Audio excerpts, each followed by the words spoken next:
Advertising agency.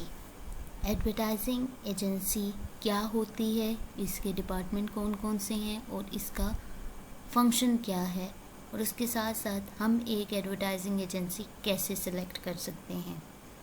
Advertising agency.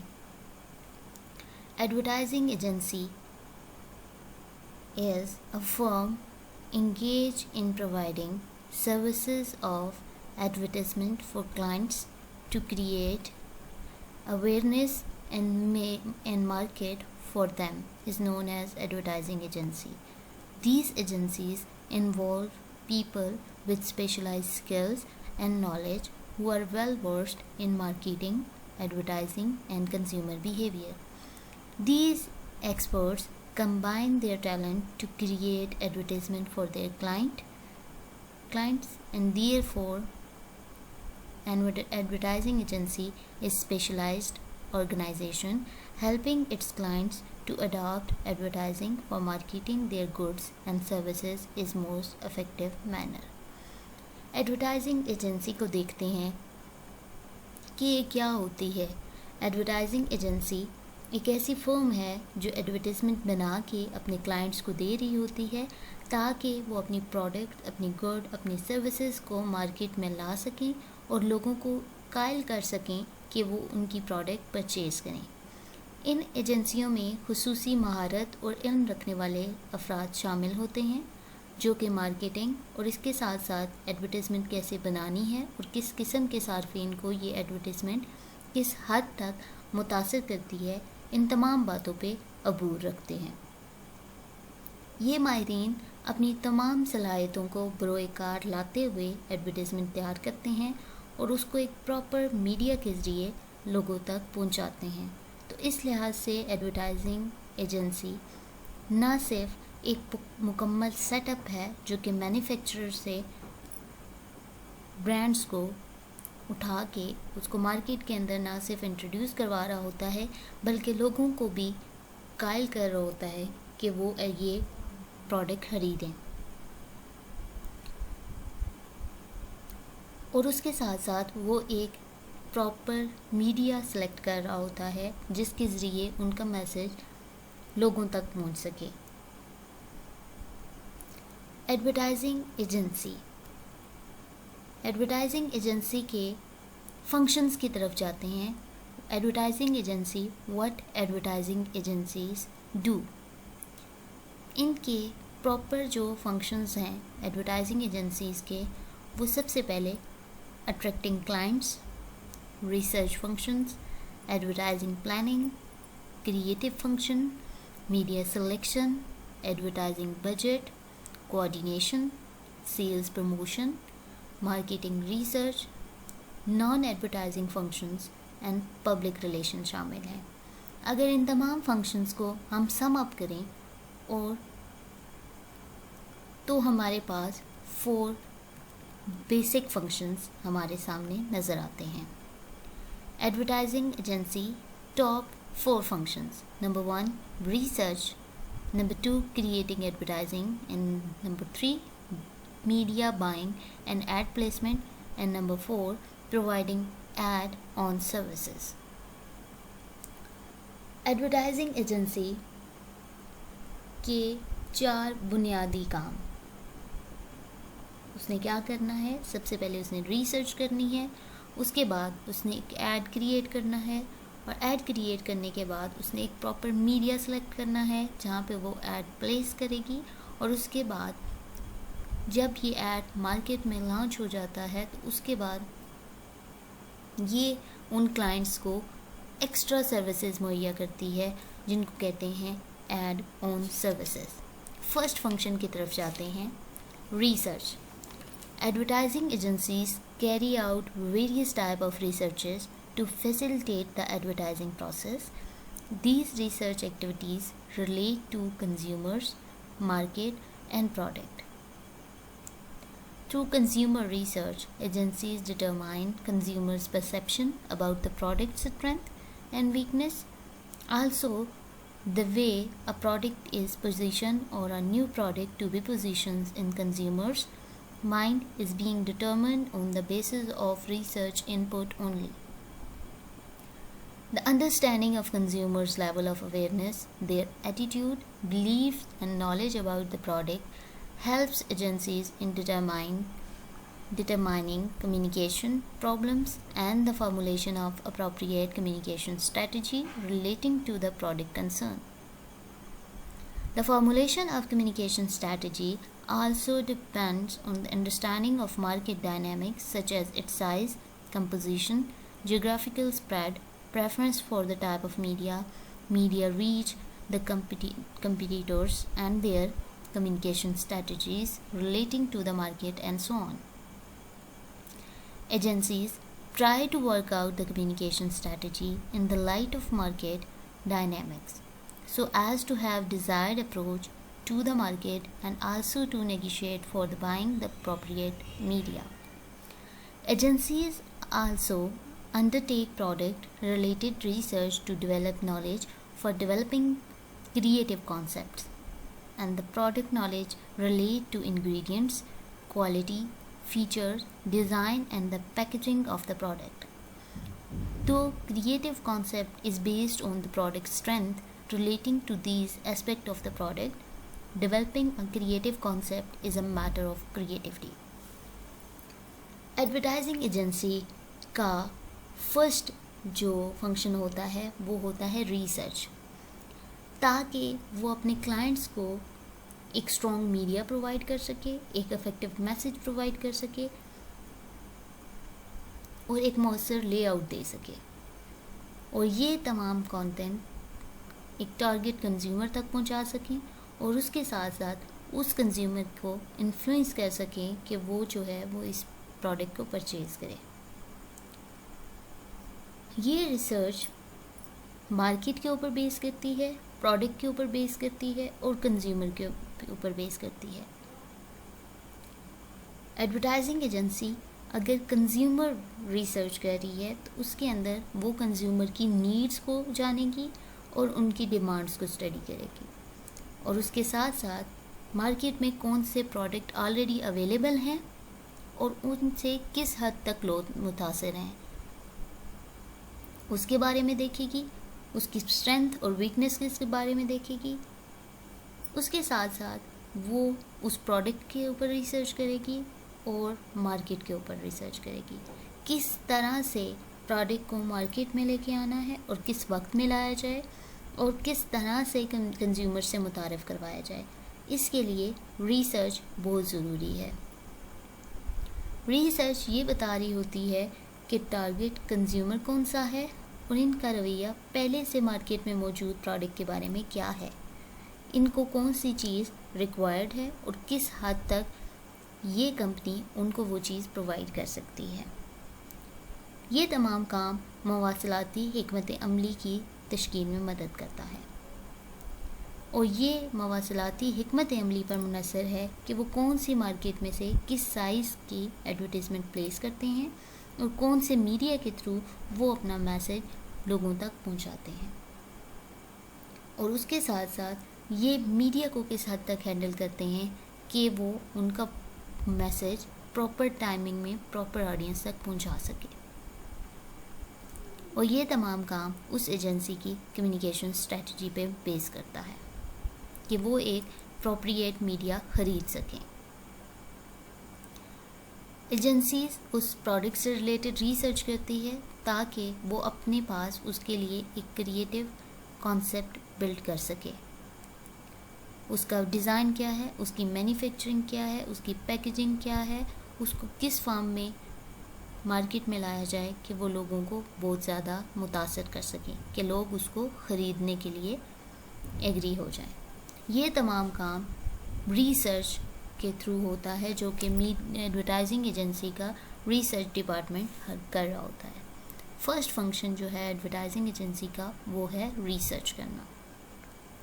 Mostly creative process जो है इसके अंदर इन्वॉल्व होगा, तो उसमें first is immigration which means gathering information and raw material through background research and immersing oneself in the problem.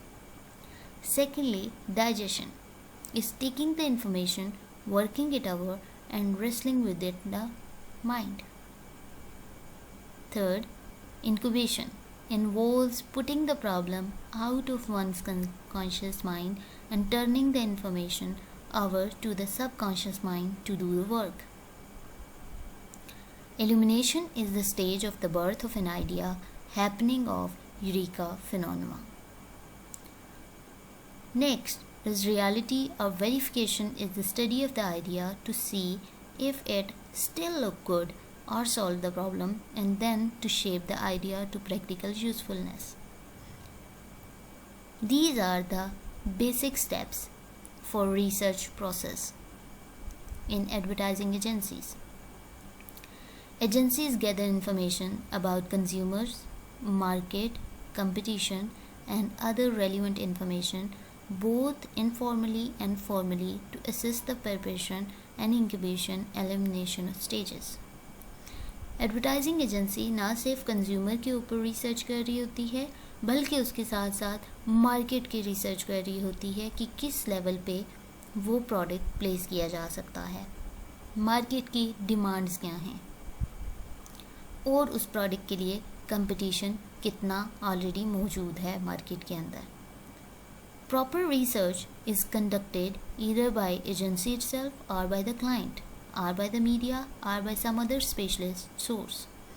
अब ये रिसर्च ज़रूरी नहीं है कि वो एजेंसी ही कर रही है, ये क्लाइंट भी उसको करके दे रहा होता है कि हमारे पास ये प्रोडक्ट बना है, इससे पहले इतने प्रोडक्ट जो है वो मौजूद थे, हमने ये प्रोडक्ट बनाया और इसका इतना कंपटीशन है. इसके लिए वो मीडिया हाउसेस भी कर रहे होते हैं रिसर्च, एडवर्टाइजिंग एजेंसी भी कर रही होती है और उसके साथ साथ वो अगर उनके पास ऐसा अमला मौजूद नहीं होता तो वो बाहर से हायरिंग भी कर रहे होते हैं. The agencies provide research based information to creative specialist for use as an input to creative process. Agencies also provide them the books, trade journals, clippings, newspaper, articles, etc. containing the information relevant to the product, market and the consumer. और इस सिलसिले में ये agency जो है वो responsible होती है कि वो अपने एक्सपर्ट्स को ना सिर्फ उस प्रोडक्ट के बारे में इंफॉर्मेशन दे रही होती है बल्कि उसकी मार्केट के अंदर जो कंपटीशन है उसके बारे में भी इंफॉर्मेशन दे रही होती है. वो इंफॉर्मेशन डिफरेंट सोर्सेज से भी मिल सकती है. उसके लिए वो agency books, trade journals, clippings, newspaper articles, ये तमाम चीज़ें भी मार्केट और कंज्यूमर से रिलेटेड प्रोवाइड कर रहा होता है रिसर्च के ज़रिए.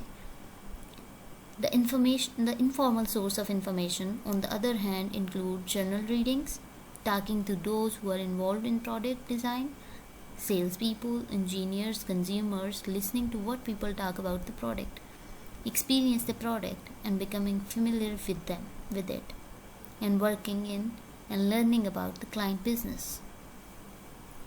एजेंसी उस क्लाइंट के जो प्रोडक्ट होते हैं उनके बारे में इंफॉर्मेशन ले रही होती है. उसके साथ साथ वो मार्केट के अंदर जो दूसरी उस जैसी प्रोडक्ट होती हैं उनके बारे में भी इंफॉर्मेशन ले रही होती है कि वो जो प्रोडक्ट है उसकी जो बाइंग एंड सेलिंग रेट है वो कितना है, वो बनाने वाला मैन्युफैक्चर उसके बारे में क्या कहता है, उसके इंजीनियर्स क्या कहते हैं. उसके साथ साथ वो जिन स्टोर्स पे अवेलेबल है वहाँ के स्टोर कीपर क्या कहते हैं और उसके साथ साथ कंज्यूमर का सर्वे कि उनकी डिमांड्स क्या हैं. The informal source of information on the other hand include journal reading, talking to those who are involved in product design, salesperson, engineer, consumers too, listening to what people talk about the product, experience the product and become familiar with it, and working in and learning about the client business. Beside fact-finding, research on consumer product and market, advertising agencies are now conducting psychographic studies to construct the lifestyle or psychographic profile for product users. Moreover, the number of agencies are now even conducting branding research to help better understand and identify clients, customers and how they connect to their brands. Agencies ना सिर्फ एक हाथ में आए हुए project को study कर रही होती है, बल्कि उसके साथ साथ वो लिंक बनाने के लिए कई दूसरे ब्रांड्स को स्टडी कर रही होती है ताकि वो उन कंपनीज़ के साथ अपना टाई अप कर सके। Agencies, and particularly large agencies with strong research departments, have their own research programs and techniques to conduct qualitative researches such as in-depth interviews, focus group studies, and these qualitative researches provide valuable insight to the early stages of the creative process. ये agencies qualitative research conduct कर रही होती है many department के साथ, और उनका मकसद यही होता है कि वो क्वालिटेटिव रिसर्च के through, different in depth interviews के थ्रू, फोकस ग्रुप एनालिसिस के थ्रू उनके उस प्रोडक्ट के बारे में ज़्यादा से ज़्यादा इंफॉर्मेशन ले सके। ड्यू टू क्वालिटेटिव रिसर्च उनको एक प्रॉपर इंफॉर्मेशन मिल रही होती है फॉर डिफरेंट प्रोसेसेस के लिए। नेक्स्ट फंक्शन ये था हमारे पास रिसर्च का फंक्शन, कि वो रिसर्च किस लेवल पे कर रही है और किस वजह से कर रही है। Second important function is creating advertisement. Creating advertisement is basically the second main function of the advertising agency. It is the core competence of the most of the agencies, whether large or small in size. The creation of advertising functions include various activities relating to its writing, designing, producing ads. Copywriters develop the message copy, its headlines, slogans, taglines, and body copy. The art director carry out the designing of an ad in terms of its color, contrast, picture, and the production of the ad as per the specification given in the layout is done by the producers. Advertising agencies provide the environment and facilitate to those people having specialized skills, as it is through their interactions and elaborative efforts that the creation of advertising take place. अब advertising agency के नाम से ही हमारे mind में आता है कि advertising agency का बेसिक फंक्शन जो है वो ऐड क्रिएट करना है, और ये ऐड तब क्रिएट होता है जब एक सीक्वेंस से ये एडवर्टाइजिंग एजेंसी काम कर रही होती है। उसके लिए उसके पास डिफरेंट डिपार्टमेंट्स होते हैं, और एडवर्टाइजिंग एजेंसी अगर देखा जाए तो वो चाहे स्मॉल साइज़ की हो या लार्ज साइज़ की हो, उसका मेन फंक्शन एडवर्टाइजमेंट तैयार करना है, उसको प्रॉपर मीडिया में प्लेस करना है और इसकी डिज़ाइनिंग करना है। एडवर्टाइजिंग एजेंसी की बुनियादी सरगर्मियाँ यही होती हैं कि वो एक ब्रांड को इंट्रोड्यूस करवा रहा होता है मार्केट के अंदर और इन कंज्यूमर्स के अंदर। वो क्लाइंट से मैसेज कॉपी करता है, उसको हाईलाइट करता है, उसकी टैगलाइन बनाता है, उसकी बॉडी तैयार करता है और आर्ट डिज़ाइन से मुतल्लिक़ काम करना है। उसके बाद ये एडवर्टाइजिंग एजेंसी उसका एक प्रॉपर मॉडल तश्कील देती है, उसकी कलर, उसकी डिज़ाइन, उसका पैकेजिंग, ये तमाम काम एडवर्टाइजिंग एजेंसीज के डिफरेंट डिपार्टमेंट कर रहे होते हैं, जिनमें हमारे पास copy department, art department, different art directors और इस तरह के तमाम दूसरे डिपार्टमेंट्स काम कर रहे होते हैं। एडवर्टाइजिंग एजेंसी इन तमाम क्रिएटिव लोगों को फैसिलिटेट करती है जो कि इस काम में उसकी मदद कर रहे होते हैं। नेक्स्ट हमारे पास आ जाता है कि हमने रिसर्च कर ली मार्केट की रिसर्च करने के बाद एक प्रॉपर हमने ऐड तैयार करना है, जिसमें हमने मार्केट की नीड्स और डिमांड्स को देखना है, क्लाइंट्स के डिमांड्स को देखना है और उसके साथ साथ अपने प्रॉफिट को मद्देनज़र रखते हुए एक ऐड बनाना है। Next important function is the media buying and ad placement. Market की रिसर्च हुई, क्लाइंट की रिसर्च हुई, प्रोडक्ट की रिसर्च हुई, कंज्यूमर की रिसर्च हुई, उसके बाद एक ऐड तश्कील पा गया। Third important function is how this ad is reach in masses, among the masses. अब ये ऐड लोगों तक किस तरह से पहुंचाया जाए, इसके लिए थर्ड इम्पॉर्टेंट फंक्शन जो है वो है media buying and ad placement. Next जो इम्पोर्टेंट फंक्शन हम देख रहे हैं वो ये है कि जो कंटेंट, जो मॉडल, जो फ्रेमिंग की है एक प्रोडक्ट की एडवर्टाइजमेंट एजेंसी ने, उसने अब वो मॉडल लोगों के दरमियान में पहुंचाना है और उसने अपना जो कंटेंट है उसको लोगों तक पहुंचाना है। इसके लिए वो एक प्रॉपर मीडिया सेलेक्ट करेगा और एड प्लेस करेगा। So third important function is media buying and ad placement. In view of growth in media options, opportunities regarding media fragmentations, placing an ad with media has become one of the important decisions requiring whole lot of data based on discussion and deliberation. Agency role in placing ad with the media goes back to its additional association with the media. Being seller of the space in media, over time agencies have evolved into buyer of the space and buy media time and space on behalf of the advertisers.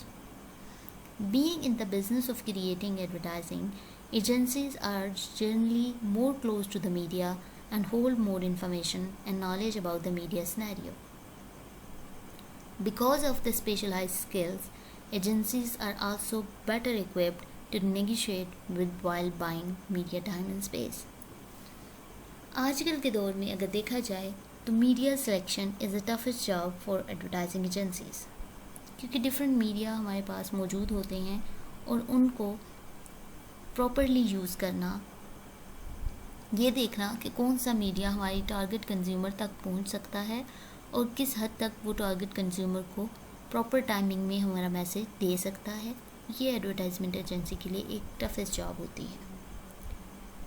Advertisement agency manufacture से data collect करती है, उस पर एक layout बनाती है और उसके ऊपर वो जो लेआउट होता है वो जाके मीडिया ओनर के साथ डिस्कस की जाती है कि हमारे पास ये ऐड है और हमने ये प्लेस करना है इस टाइप के कंज्यूमर के लिए। अब मीडिया हाउसेस ये सेलेक्ट करते हैं कि उनको कौन सी टाइमिंग दी जानी है, उनको कितना टाइम दिया जाना है, कितनी कवरेज दी जानी है। तो मीडिया सिलेक्शन और एड प्लेसमेंट एक इम्पॉर्टेंट फंक्शन होता है जो एडवर्टाइजमेंट एजेंसीज कर रही होती हैं और इसके लिए मीडिया की क्वालिटी को नज़रअंदाज बहुत दफ़ा कर दिया जाता है, क्योंकि मीडिया के साथ उनकी ज़ाती वाबस्तगियाँ, उनके लिंक अप की वजह से एड प्लेसमेंट हो रही होती है।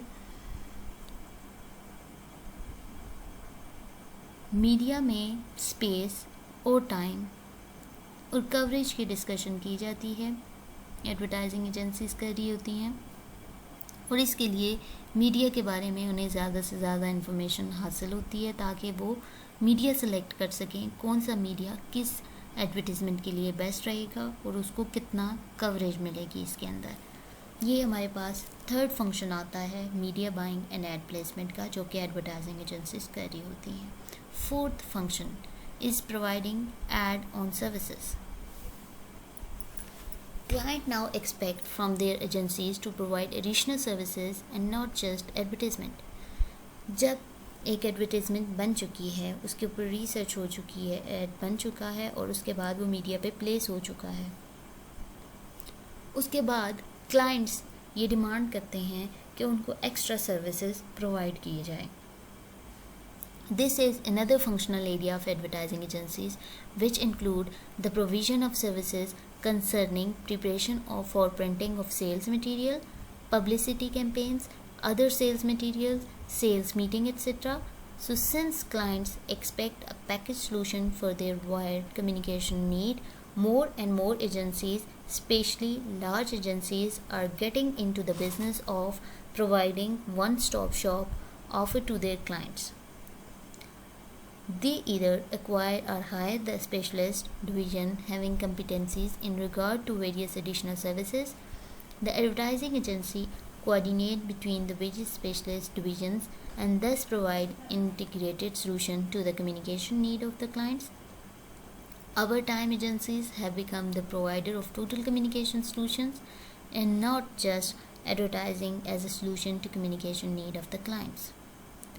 Depending upon the functions performed by the agencies and the services rendered to the client, these agencies are grouped either as large or small agencies. So the large size agencies are usually full services agencies providing the entire breadth of the services to the client, and small agencies on the other hand are the specialized kind of agencies which offer only one or few of the services to their client. Fourth important function को देखते हैं, इश्तरात के साथ साथ extra जो खदमात दी जाती हैं उनकी फराहमी करना। ठीक है, क्लाइंट्स अपनी एजेंसियों से ये तवक्को रखते हैं कि वो सिर्फ इश्तिहार ही ना दें बल्कि इजाफी सर्विसेज भी प्रोवाइड करें, और ये इजाफी सर्विसेज भी एड एजेंसी का एक अहम काम होता है जो कि वो क्लाइंट्स को प्रोवाइड कर रही होती हैं। इसमें जो प्रोडक्ट सेल की जानी है इस सामान की proper coverage, consumer related information, दीगर सेल्स मटेरियल की फराहमी, उनकी मीटिंग, ये तमाम खदमात भी एडवर्टाइजिंग एजेंसी कर रही होती है। किस लेवल पे वो ऐड जो है वो कंज्यूमर तक पहुंचा और कौन से आगे होलसेलर या मार्केट के अंदर लोग उसके ऊपर काम कर रहे हैं, ये तमाम काम भी एडवर्टाइजिंग एजेंसी उन क्लाइंट्स को प्रोवाइड कर रही होती है। लार्ज एजेंसीज़ इस काम के लिए एक प्रॉपर डिपार्टमेंट रखती हैं जो कि ये क्लाइंट्स को तमाम सर्विसेज प्रोवाइड कर रही होती हैं, लेकिन जो स्मॉल साइज एजेंसीज़ हैं उनके पास ये काम नहीं होता। वो एक या दो सर्विसेज क्लाइंट को प्रोवाइड कर रही होती हैं और दूसरे काम के लिए वो दूसरे के इदारों से कांटेक्ट कर रही होती हैं। ये था इसका fourth function add on services का। एड एजेंसी मुख्तलिफ डिवीज़न के दरमियान कोऑर्डिनेट कर रही होती है। इस तरह क्लाइंट्स को ये सर्विसेज वन शॉप पे अवेलेबल हो जाती हैं। इन सर्विसेज को प्रोवाइड करने का बेसिक मकसद ये होता है कि वो क्लाइंट्स के दरमियान में ट्रस्ट बिल्डअप कर सकें, मुकम्मल पैकेज फ्राहम कर सकें, और इसके लिए क्लाइंट्स को मुख्तलिफ ऑर्गेनाइजेशन से कांटेक्ट नहीं करना पड़े। तो वो क्या करते हैं कि वो एडवर्टाइजिंग एजेंसी को ये तमाम काम सौंप देते हैं, जो ना सिर्फ ऐड तैयार कर रही होती है, मीडिया सेलेक्ट कर रही होती है, बल्कि उसके साथ साथ वो मार्केट के इश्यूज़ को भी रिजॉल्व कर रही होती है। ये हमारे पास था fourth function, providing add on sales. Next हम देखते हैं कि एडवर्टाइजिंग एजेंसी का स्ट्रक्चर क्या होता है। Organisational structure of advertising agency. Every functional thing need a proper structure for its smooth functions, and no matter how unique the advertising world may be, it requires an organizational structure. Advertising agencies are structured to integrate the various services, tasks involved in creating and placing advertisement. There may be different in organizational structure of advertising agencies based upon its size. On one hand, large agencies often have higher staff strength department assigned to develop strategy, conduct research, create ads, and select the media. Whereas, on the other hand, smaller and regional advertising agencies that are independently owned and operate private and provide the same fundamental task of account of services, creating a media with smaller team. Advertising agency must have a suitable internal organizational structure to keep functioning properly with smooth overflow. All advertising agencies don't have same organizational structures. Their structure varies from one another in relation to their size. Her advertising agency का structure different होता है। कुछ small size advertising agencies होती हैं जिनके अंदर proper department होते हैं हर काम के लिए, और कुछ जो हैं वो लार्ज कुछ स्मॉल साइज़ होती हैं जिनके अंदर फ्यू डिपार्टमेंट्स होते हैं और मल्टी टास्क पीपल जो है वो रखे जाते हैं ताकि वो कुल कम लोगों के से ज़्यादा काम ले सकें। और कुछ जो लार्ज साइज़ इंडस्ट्रीज़ होती हैं उनके पास वर्कलोड बहुत ज़्यादा होता है, वर्कलोड ज़्यादा होता है, उसके लिए उनके पास हर एक डिपार्टमेंट अलग जो है वो काम कर रहा होता है और उसके पास हायर क्वालिफाइड स्टाफ होता है जो ये तमाम काम हैंडल कर रहा होता है। एक एडवर्टाइजिंग एजेंसी का जो स्ट्रक्चर होता है वो कुछ यूँ होता है। टिपिकल जो स्ट्रक्चर होता है एडवर्टाइजिंग एजेंसी का वो इन 9 डिपार्टमेंट्स पे मुनसर होता है, मुश्तमिल होता है। Typical structure of advertising agency consist of 1 is contact department, Number 2 is media department. Number 3 is copy department. Number 4 is art department. Number 5 is production department. Number 6 is research department. Number 7 is accounting and finance department. Number 8 is public relation and PR department, and office management. These are the 9 basic departments of any advertising agency. Contact department.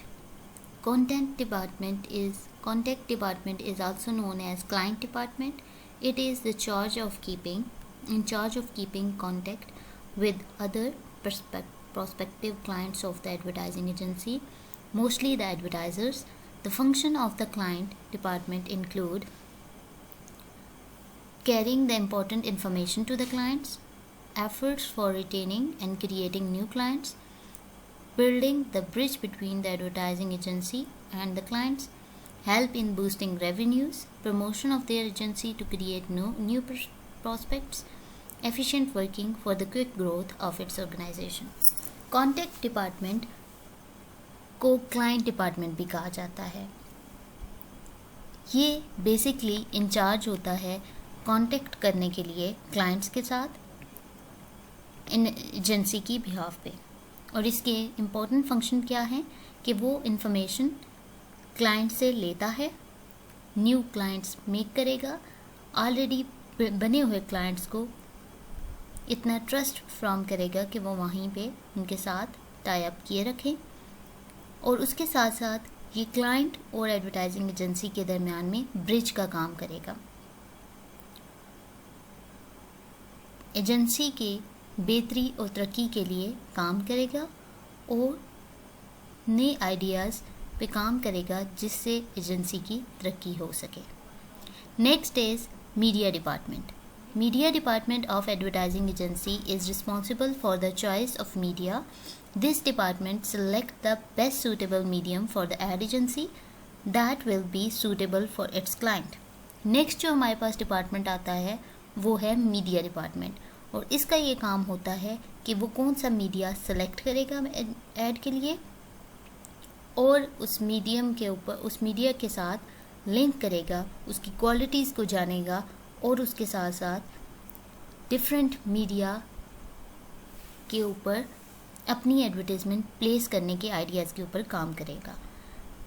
Before the selection process media department initial role is to find out about.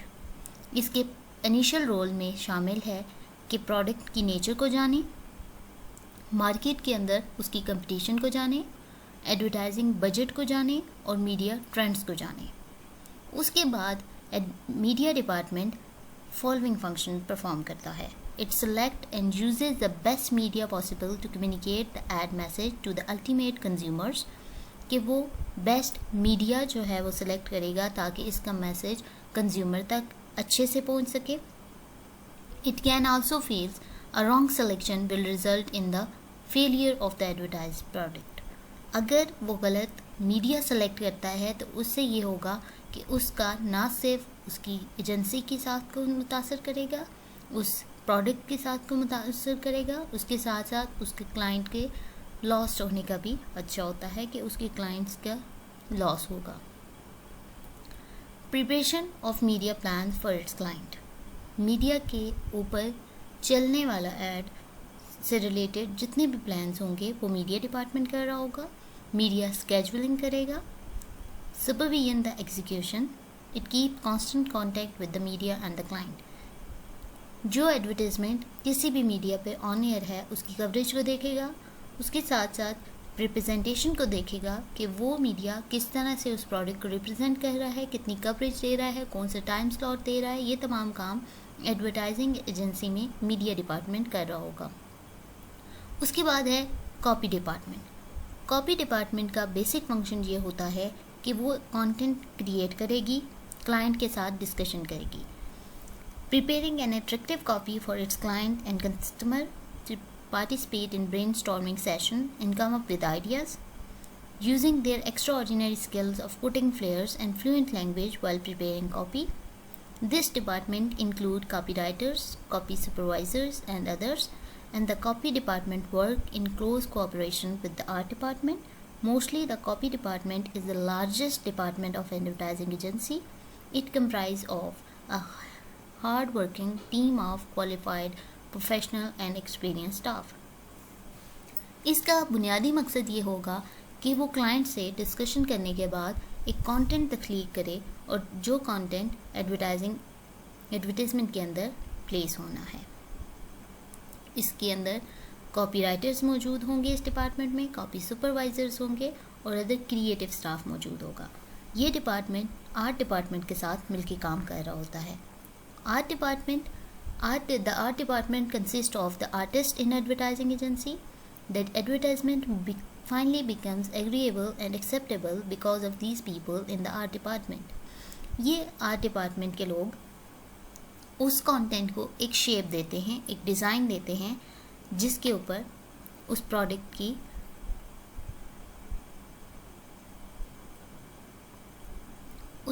के model तख्लीक किया जाता है। These people use the principle of real art, probably on the software, as guideline and base to present a product to targeted audience. The personals working in the art department are known as art directors. अब वो personals जो कि art department के head कर रहे होंगे उनको art director कहा जाएगा। ये उस कंटेंट से एक इमेजिनरी और एक मॉडल तख्लीक करेंगे जिसके ऊपर एडवर्टाइजमेंट का सारा आर्ट वर्क डिपेंड होगा। इसकी डिज़ाइन, उसका कलर, उसकी प्रेजेंटेशन, उसकी पैकेजिंग ये आर्ट डिपार्टमेंट कर रहा होगा। The function of the art department are transform the idea that the client want to convey into simple and beautiful imaginary. Preparation, layout, visuals for the client. To work closely with the copywriters for developing the visual messages and making painted bulletins, posters, car cards, illustrations, slogan, etc. ये department creative people से पे base करता है जो कि उस content को एक शेप दे रहे होते हैं, एक इमेज दे रहे होते हैं, एक डिज़ाइन दे रहे होते हैं ताकि वो प्रेजेंटेशन लोगों तक जो है वो लोगों तक पहुंच सके और उनको मुतासर कर सके।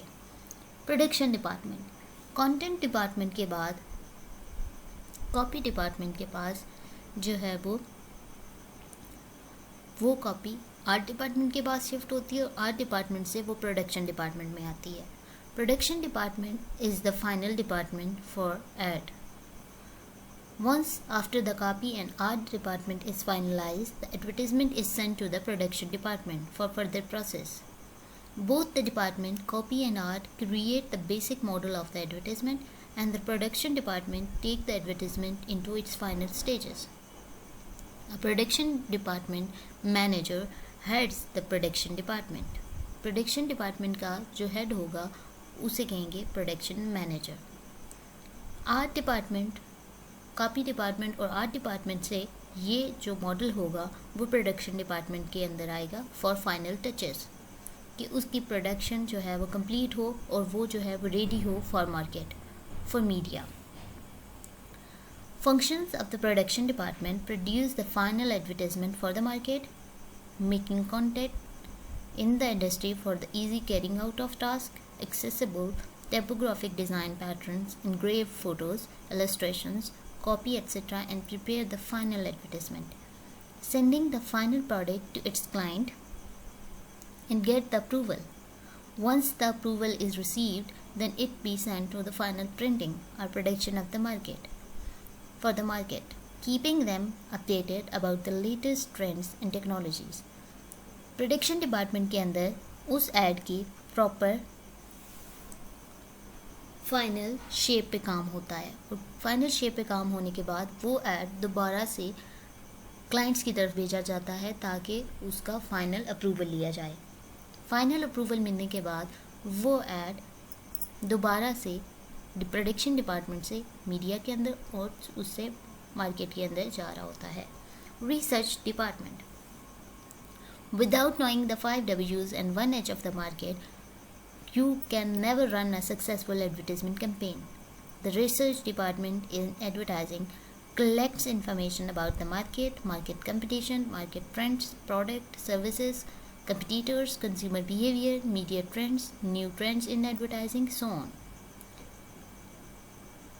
रिसर्च डिपार्टमेंट का बेसिक काम रिसर्च करना होता है, जो कि वो मीडिया के ऊपर, कंज्यूमर के ऊपर और उसके साथ साथ वो उस प्रोडक्ट के ऊपर कर रही होती है।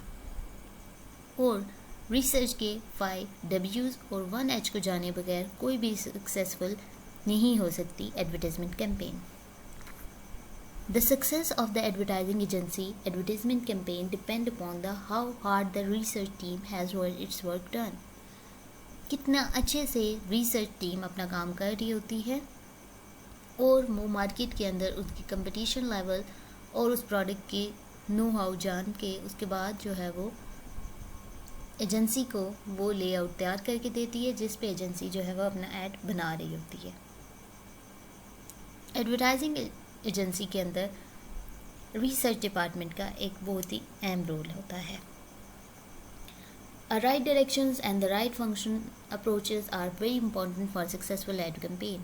Functions of advertising agency in research department include carrying out research and driving out successful information, critically analyzing information which they have derived, apply the result in different ways. Agency make use of above information for executing an excellent ad campaign. ये तमाम काम research department कर रहा होता है। Accounting and Finance Department. As its name suggests, the Accounting and Finance Department of Advertising Agency look into the financial and accounting matters for the organization. Account Department basically accounts को handle कर रहा होता है और उसके बुनियादी function कुछ इस तरह से है: to generate and keep record of the invoice that the company incurs and gains, sending out regular reminders to the client for unclear payment, clear account before and within due dates, issue payment to vendor parties within or on the due date, keep a track of the monthly and yearly accounts, deposit the government fees on time, manage salary account for the employees. ये तमाम काम account department handle कर रहा होता है, जिसमें वो ना सिर्फ इंटरनल और एक्सटर्नल पब्लिक की पेमेंट क्लियर कर रहा होता है, उसके साथ साथ वो वेंडर्स को पे कर रहा होता है, क्लाइंट से पेमेंट क्लियर करवा रहा होता है और उसके साथ साथ सैलरी जो है वो एम्प्लॉयज़ की मैनेज कर रहा होता है। Public relation department. The chief responsibility of the public relation department is to maintain a cordial relationship among 3 parties: advertising agency, clients and media. Public relation department advertising agency में तीनों parties को एक साथ इकट्ठे जोड़े रखता है। Every organization may not have a separate department of PR, hence it become important for the other members to organization to build a cordial relationship with clients and customer. हर एक कंपनी में, हर एक एजेंसी में public relation department होना ज़रूरी नहीं है, बल्कि कुछ ऐसी एजेंसीज होती हैं, स्मॉल साइज एजेंसीज, जो कि मल्टीटास्क पीपल को हायर करती हैं ताकि वो ये काम पब्लिक रिलेशन का काम भी वही कर सके। पब्लिक रिलेशन ऑफिसर का काम क्या होता है? Redressing the grievances of the customers, tracking feedback from the clients and customers and working on it immediately, serve as a road between the advertising agency and the other parties, maintain a rapport by maintaining the goodwill. Advertising agency में PR department internal और external public को deal कर रहा होता है, उनके issues को सुन रहा होता है और उनको रिजॉल्व करने की कोशिश कर रहा होता है। Office management. ऑफिस मैनेजमेंट का काम जो है वो HR डिपार्टमेंट के ऑफिस मैनेजमेंट को HR डिपार्टमेंट के नाम से भी जाना जाता है। इसके जो बुनियादी फंक्शन है वो रिक्रूटिंग द ऑफिस स्टाफ को हायर करना, ट्रेनिंग करना, development of newly hired staff की जो है उसकी ट्रेनिंग करना, carry out promotion of a deserving candidate, promotions के काम, provide welfare facilities to the staff and filling and record keeping of all essential documents. Filing कर रहा होता है और एसेंशियल जो डॉक्यूमेंट्स होते हैं उनकी टेक कर रहा होता है. It is not necessary for advertising agency to have all these different departments depending on their scale, but even the small size and mid size agencies have people for the function of that department. They can hire multitasker for that matter. The department can be merged, but these are the basic functions that the organizational structure of any advertising agencies follow. ज़रूरी नहीं है कि advertising agency में ये तमाम के तमाम department हों। वो लोग, जैसे कि पहले बताया गया, कि वो कुछ ऐसे पीपल को हायर करता है जो ये काम एक इस तरह के एक जैसे बहुत सारे काम कर सके। वो पीआर का भी काम कर सके, वो अकाउंट्स का भी। तो ये एजेंसी टू एजेंसी वेरी करते हैं ये department. How to choose advertising agency. हमने कोई ऐड प्लेस करना है किसी मीडिया के ऊपर, तो हमें एडवर्टाइजिंग एजेंसी रिक्वायर्ड है। एडवर्टाइजिंग एजेंसी को किस तरह से सिलेक्ट किया जाए, उसके 4 बेसिक प्रोसेस स्टेप हैं। First is decide what services you need before you hire an advertising agency. Determine why you are hiring them. आप उनको क्यों हायर कर रहे हैं। Do you only need a few marketing material products such as sales letter, postcards, so you may simply need a freelance copywriter or graphic designer, not a full-scale advertising agency. If, however, you need an extensive marketing campaign with everything from print ad to radio spots, you will probably need the aid of an advertising agency. You will likely also want an agency if you need help deciding what kind of advertising campaign to launch, or if you need someone to place ad for you. Knowing what you need also help you decide what kind of agency to choose. Some agencies specialize in certain formats such as radio or television commercial, while others offer a variety of the services.